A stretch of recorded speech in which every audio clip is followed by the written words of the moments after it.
Sai Ram, well, thank you very much for that wonderful, warm introduction. And greetings to all our brothers and sisters in Region 3.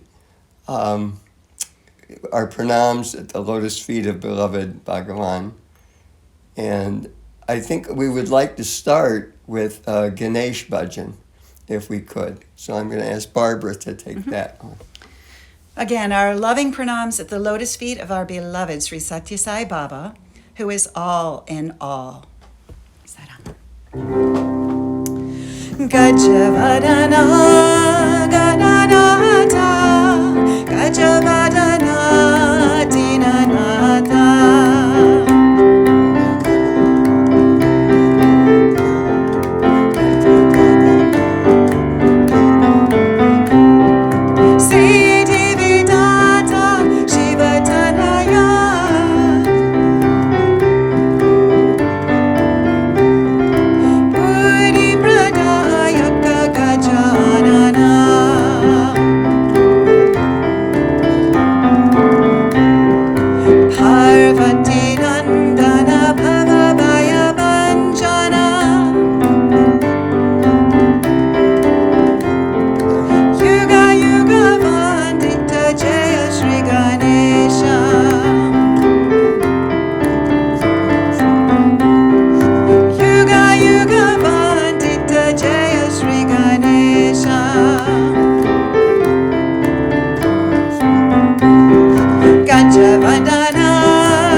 Thank you, Barbara. Sai Ram, and thank you again for inviting us and giving us this opportunity to share our experiences with Swami with all of you. So when we were asked to address you, to speak, they had said, well, please talk about your experiences with Swami. And I began to think about that, and of course, usually when people say that, what they mean is, did you ever have an interview with Swami? Have you had any Swami dreams?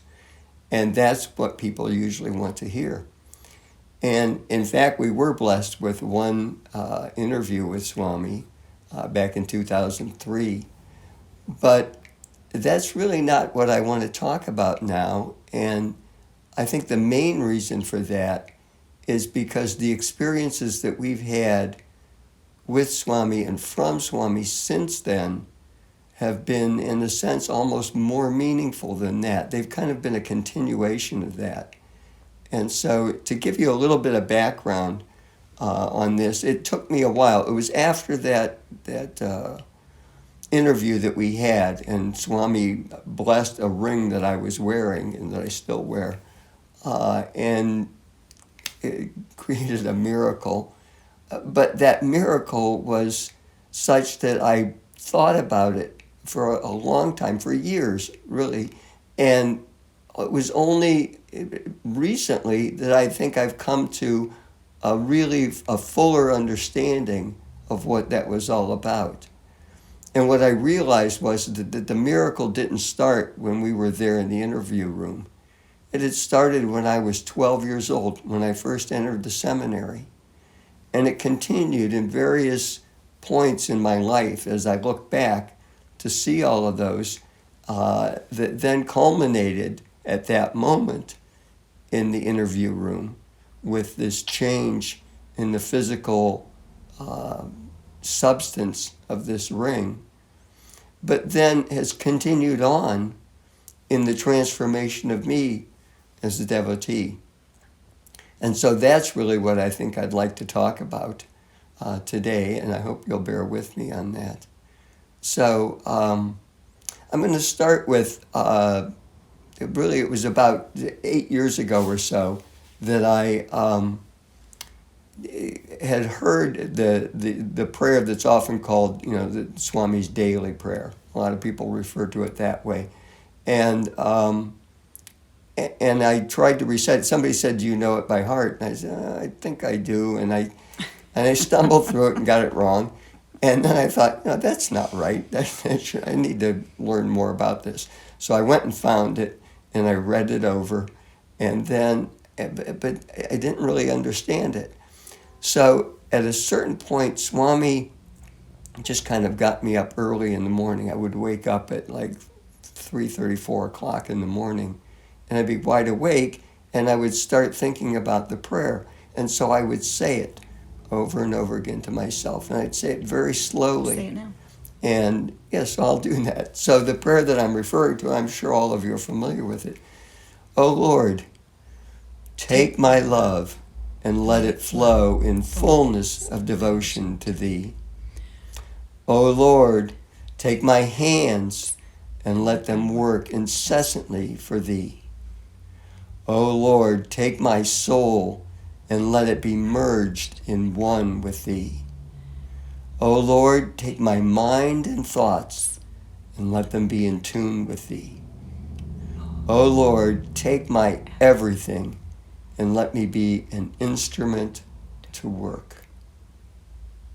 And that was what I would say over and over again. And I would say, why does he say it this way? What does this mean? So it's over the years that I've done this, and I can't say that I've done it every morning all the way through, but it came back to me for sure when I knew that I was going to be giving this talk, and I thought, this is what I really need to focus on, because I think there's so much there.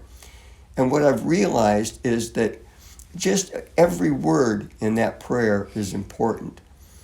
And this relates to the fact that many times in the years that we've been devotees, I've always been a little bit envious of those who speak Telugu as a native language.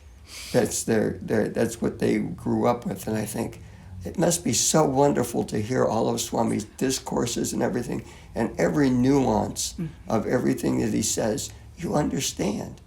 I am monolingual English. That's it. That's all I speak.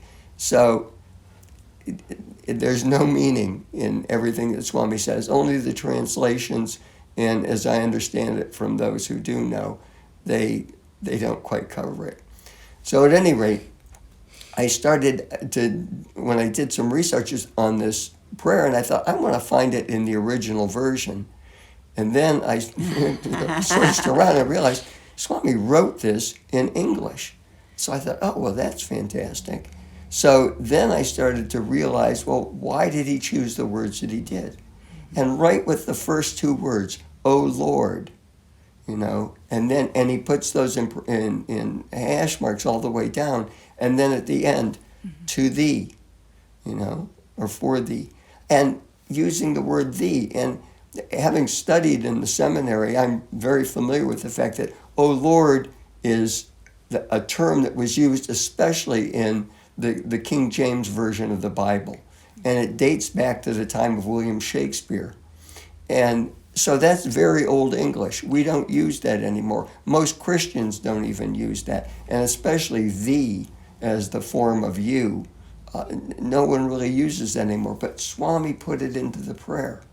So it was meant to speak to the English-speaking world, to the Westerners, I would say. And so then I looked at it, but then all of the parts in between were nothing like anything that you would see in any Christian prayer. Mm-hmm. And take, for example, the Lord's Prayer that many devotees say, be in the beginning of a center meeting or something, our Father who art in heaven, and it goes on. And if you take that prayer aside or apart and look at it, the first thing that happens is you praise God, and then you beg for something, and then you plead for forgiveness. And so it's a very much a prayer of supplication. It's you are God up there, I am just a lowly individual down here. Please, do these things for me. And that's not what Swami's saying. So Swami starts out and he says, the first thing that he says, the first word after "O Lord" is take. It's like a command. Take my love and let it flow in fullness of devotion to thee. Well, you don't tell God what to do in the Christian church. So this got my attention. So then I went on and I said, okay, but this is the prayer that Swami gave us to give to him. And so when we say it, we're saying to Swami, take my love and let it flow in fullness of devotion to thee. And the verb flow doesn't get associated with love very often. We don't think of love as something so fluid that it would flow. But there again, as I meditate on this and think about it, and living here in New England, my favorite beverage most of the year is apple cider. And so I think about cider, and that's something that flows. And it flows because they take nice, big, ripe, juicy apples, and they crush them in a press. And from that flows the juice. So I'm thinking there may be an analogy here. Swami is saying to us, take my love and let it flow. But in order for it to flow, it needs to be transformed. It needs to be squeezed a bit. And then I thought about, well, what is my love? What does it mean about that? And I realized that in my life, there's a lot of things that I love. First, of course, is my lovely wife, Barbara. But then my family, my son, my daughter-in-law, my two granddaughters, and then all of the Sai family that we have, and all of these individuals and people, and even this beautiful house that Swami has gifted to us. We're very, very fortunate. But all of those things then, all of that love needs to be surrendered to Swami, first of all, and converted into this devotion to him. And then through that devotion, it comes back to us. So that's the first line of the 5 sentences that makes up this prayer. And these are some of the things that I think about. Hopefully, as you hear this, some of this will resonate with you. And if you do speak Telugu, you can dive into any of the other prayers that Swami's given in Telugu or Sanskrit and do the same thing. But I think just really taking them apart and looking at them word by word, it gives a great deal of wisdom, I think, and blessings from Swami. So the second one, of course, is take my hands and let them work incessantly for thee. And when I think about that, I think, well, my hands, mostly what they do is type at a computer, because that's where I work. Oh, you do way more than that. But most of the time, that's what I do. But at any rate, but what that tells me is that hands are also they're symbolic in a sense of all the things that we do. So beyond just our hands is our skills, our talents, our abilities, and so those also we dedicate to Swami. And then, of course, there's that word incessantly, that doesn't give you a lot of room to breathe or to take on anything else, vacations, things like that. And Swami's even said at times that, for relaxation, you just do other work. You just change what it is, what seva you're doing. So, and lots of devotees have talked about even when there's prasadam, they have to eat fast because Swami eats about 3 bites and then goes off to serve, and they can't be sitting there eating when he's gone. So Anyway, all things that I'm sure you've heard. But that's the thing. So take my hands and let them work incessantly for thee. And that whole idea of working, is such an important part of this prayer that Swami's given us. And then the next part, the third sentence, is, take my soul and let it be merged in one with thee. And I thought about that because when I first became a Sai devotee, and I had studied philosophy and especially metaphysics, it was my favorite subject in seminary. And it was an understanding of how the world is, what the whole spiritual dimension of the world is. And Catholic metaphysics was different. It started out with Aristotle's metaphysics, and then it went through St. Thomas Aquinas, who had a Christian version of that. But there were a lot of things that were just simply said, well, these are mysteries we really don't know, and we really don't understand. And so I kind of accepted that, but I had been searching. And then I came across Swami's teachings in the Vahinis, and I read that and I thought, oh, here is somebody who does understand. This makes really good sense. So, and part of that was when in Christian terminology, we talk about the soul, and the soul is the spiritual part of each human being. And each one is an individual soul. It's just the spirit. But there's no idea. It's a creation of God according to Christianity, but it's not God. It's totally separate from God. And so when I saw Swami saying, no, it's the what's the word? Jiva. Thank you. The Jiva. Jivatma. She helps a lot. The Jiva and the Paramatma. And they're one and the same, really. And that it's really the separation that we experience and that we believe is just Maya, It's not real. And I thought, oh, this is really incredible. So then I've trained myself over all these years as a devotee to think in those terms. And then Swami comes back and says soul in this prayer. Yeah. And so I thought, okay, so I guess what he probably means by this is what most Christians would mean by soul. And so take my soul, what I, as a Christian, would think of as a soul, and let it be merged in one with thee. That's nice. And so then it takes just a slightly different sense than the jiva, although it is still fundamentally, it's about awareness. It's about what we really realize.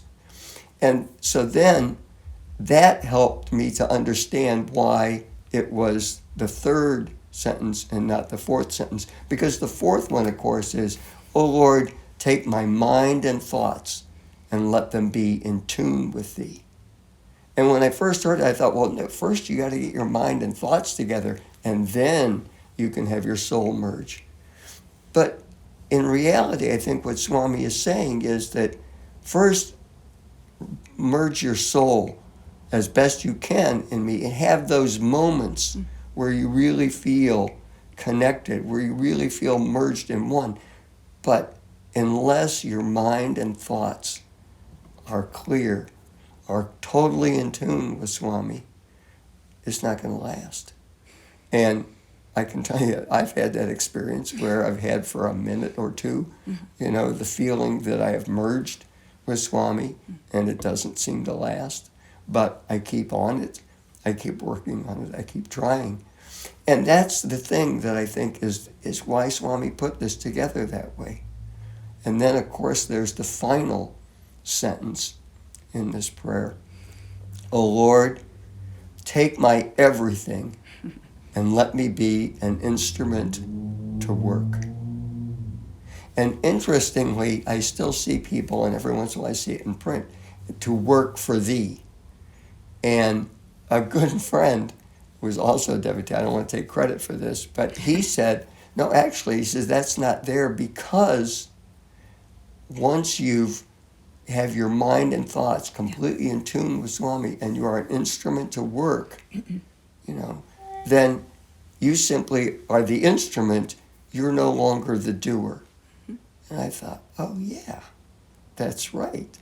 So we say, take my everything and let me be an instrument to work.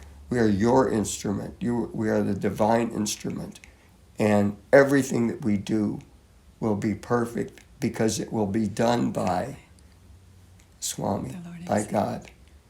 And so this is the understanding that I've come to in this prayer. And so now when I say it, it means a great deal more to me than it did certainly the first time I said it, and even that it did 6 weeks or 6 months ago. And this is the thing, this is the transformation that I feel. And this is one of the reasons that I feel so grateful to you for having invited us to speak to you. I think at this point I'm going to give it to Barbara and let her talk because I think I've said enough for now. Well, I was going to do a bhajan here, but I think honestly the sound might not be so good. So I'm going to tell some stories. So I hope that my voice is loud enough if I lean forward like this. Oop, let me not get in Swami's way there. So we know there's been a split in the Sai group, and we know that Swami is everywhere. So here are a few experiences that will help us understand that Swami is in every particle of life on this earth and in the universe. These experiences came after visiting Puttaparthi, and Swami, in his secretive way, has come several times to test whether I really believe that or not. So the first one is, okay, good. The first experience was when I was outside. So first of all, we live in Hartford, Connecticut. And that's important because it's an inner city. It's called the Hood, it's the neighborhood. And we do a lot of work here. We do a lot of service work as well as just having our life here. It's convenient for me for many jobs, so I drive around. So one day I was out in the front yard and a man came walking down the sidewalk. And this man was quite tall and big and burly, and he had bare feet. Now in India, very often there are bare feet, but in this country, even in a poor area like this, you would not find bare feet. Everyone has access to shoes, Salvation Army, Goodwill, you can get shoes anywhere. So you don't see people in bare feet very often here. So this man came, he had a bee in his bonnet. He was very anxious, he was very tense about something. And he came right up to me, and I was sort of on the sidewalk facing my own house. And he said, I need some shoes. And so I was thinking, I was thinking in my mind, well, you could probably easily go. It's right around the corner to the Salvation Army and get some shoes. But I didn't say that. I thought about, I looked at his feet and I thought, well, maybe we've got some extras in the house. And I looked at his feet and saw that they were larger than Bernie's feet. And I thought, they're not going to fit him. And I said that to him out loud. He goes, it doesn't matter. It doesn't matter at all. And I thought again. And at the same time, in this period of time in Hartford, there had been a man walking around the neighborhoods pretending to be a policeman, which he was not. And he had somehow got a uniform. And his deal was that he would approach people's doors, which there's mostly apartments here, but some houses. He would approach the doors in the police uniform, and he would, when they opened the door, he would go in and steal something. So part of my mind was thinking that this was probably happening, that it might be the guy, because I didn't really know who it was. And part of me was thinking, I'd really like to give him a pair of shoes, but they're not going to fit. So basically the long and short of it was I told him, I really don't, but that you can easily get them at these places. And he walked off in a big huff. So that night I went inside and I was reading Shirdi Satcharitra at that time. And I opened the book where I left off and I read the story of Shirdi Sai Baba walking into different towns. And he would always ask for shoes. And people would give him shoes and they would grow to fit his feet. And I thought, oh no! That was probably Shirdi Baba. He came in that form, to test me, and I failed. Oh my gosh, that's awful. And I just felt awful for weeks and weeks after that. So then, this is probably a year later, and my mother had a stroke, and she lived in North Carolina. So I decided to go down and see her for a period, and I came back. And the next day was garbage day. And while I was getting the garbage together, a woman came into the driveway and said, "I need some breakfast." And I'm like, okay. I was thinking, well, I'm vegetarian. I don't know what she has in mind. So I said, well, I have, some hot chocolate. I have, and I named a few things. And she goes, no, I want bacon and eggs. And I said, oh my gosh, I'm so sorry I don't have these in the house.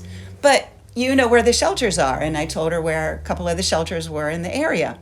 And she just insisted. And finally I said, I just really, I'm not in a place where I can help you right now. Just, you can go visit the shelter. And I went inside to get more of the garbage. And I turned around and she had come into the house. And I was horrified at that point because who knows. She came into the house in the hallway. And so I shooed her out, go, and then she walked down the sidewalk, kept looking back at me. And I said, just out of guilt, "My mother's dying." And she kind of vanished. And then I noticed that she had on an orange cap and an orange vest, and she was 5 feet tall. And I thought, oh no, I've completely failed again at recognizing Baba in everyone. So more time passed, probably another couple years, and I was off to work, which is 3 miles away, and sort of not following Swami's advisement about leaving early and going slow. I would always leave right on time and get there just in time.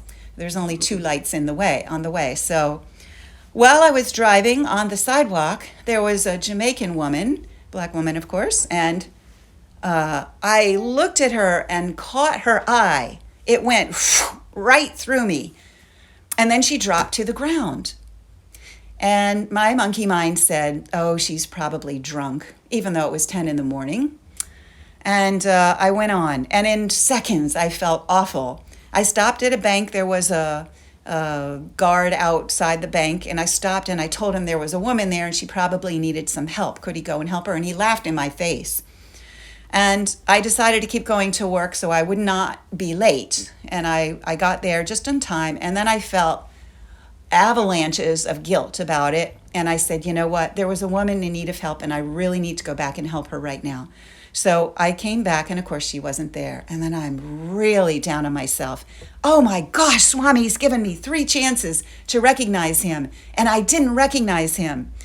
And for months, I was just so horrified that I had done that. So, time goes by. I was having this Peter complex. So Peter in the Bible is the one who betrayed Christ.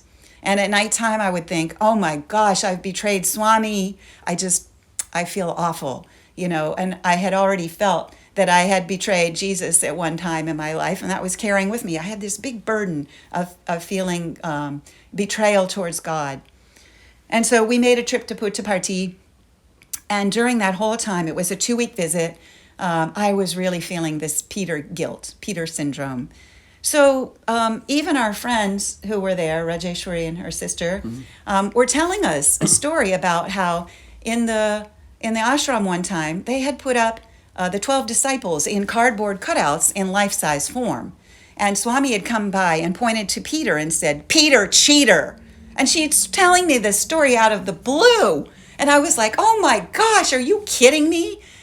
I was just like, oh, he hates me. How can that be? How could I have done that? He hates me. So it was quite emotional.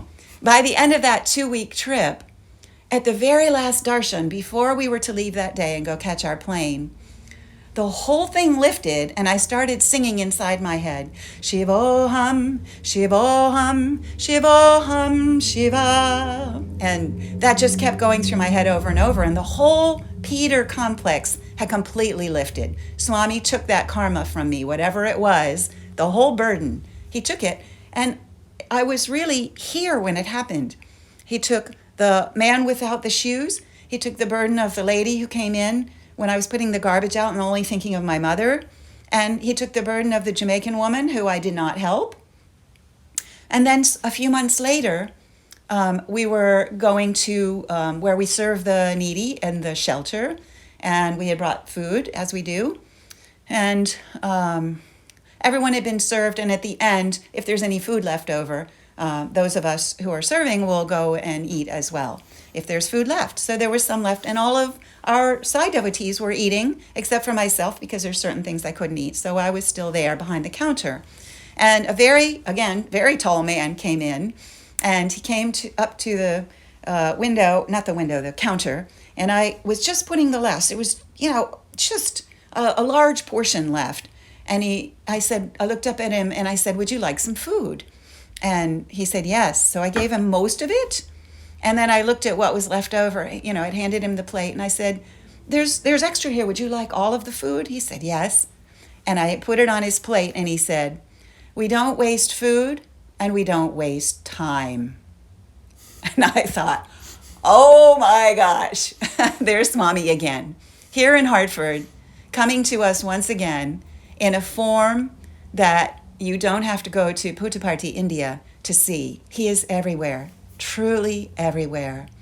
If we see him in all beings, he will present himself that way to us. So those are my stories about Swami in America. And I think you wanted to go next.